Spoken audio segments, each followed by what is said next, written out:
প্রিয় দর্শক, আসসালামু আলাইকুম।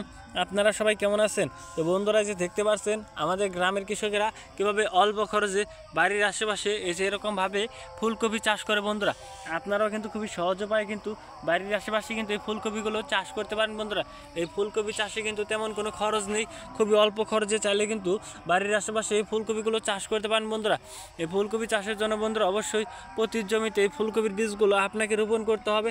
তাহলেই কিন্তু আপনারা খুবই সহজ উপায়ে কিন্তু বাড়ির আশেপাশে কিন্তু এই ফুলকপিগুলো চাষ করতে পারেন। বন্ধুরা, এই ফুলকপি চাষ করার জন্য বন্ধুরা অবশ্যই প্রতি জমিতে যে লাঙ্গল দিয়ে দেখতে পাচ্ছেন জমিগুলো কীভাবে লাঙ্গল দিয়ে চাষ করা হয়েছে, এবং তারপরে আপনারা লাঙ্গল দিয়ে এরকমভাবে জমিগুলো চাষ করে নেওয়ার পর যদি আপনারা এই ফুলকপির যে বীজগুলো রয়েছে বন্ধুরা, এই বীজগুলো আপনাদেরকে 15 থেকে 20 দিন আপনাদেরকে রোপণ করতে হবে।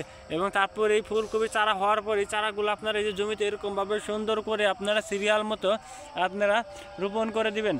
এবং এই ফুলকপির বীজগুলো থেকে চারা হওয়ার পর এই চারাগুলো রোপণ করার পর দেখবেন যে 2 থেকে 3 মাস পর দেখবেন যেগুলোর মধ্যে ফুলকপি হবে এবং পাতাকপি হবে। বন্ধুরা, এই ফুলকপিগুলো আপনারা ফুলকপি এবং পাতাকপিগুলো আপনারা নিজেরাও খেতে পারবেন এবং চাইলে কিন্তু বাজারে বিক্রিও করতে পারবেন। বন্ধুরা, এগুলোর মধ্যে রয়েছে প্রচুর পরিমাণে ভিটামিন। বন্ধুরা, দেখতেই পাচ্ছেন বন্ধুরা ফুলকপিগুলো, তো এই ফুলকপি খেলে অনেক উপকার পাবেন। বন্ধুরা, তো বন্ধুরা, এগুলাই কিন্তু আমাদের গ্রামের কৃষকেরা চাষ করে থাকে। বন্ধুরা, এই ফুলকপির মধ্যে মাঝে মধ্যে একটু আপনারা গোবর সার এবং জৈব সার দিবেন, তাহলে দেখবেন যে আপনাদের ফসলগুলো খুবই সুন্দর এবং ভালো হবে। বন্ধুরা, এগুলো চাষ করে কিন্তু আপনারা ভালো লাভবান হতে পারেন। বন্ধুরা, আমাদের গ্রামের কৃষকেরাই কিন্তু বাড়ির আশেপাশে এই ফুলকপিগুলো চাষ করে থাকে। বন্ধুরা, বন্ধুরা আপনারা খুব সহজ উপায়ে কিন্তু বাড়ির আশেপাশে প্রতি জমিতে এই ফুলকপিগুলো চাষ করতে পারেন।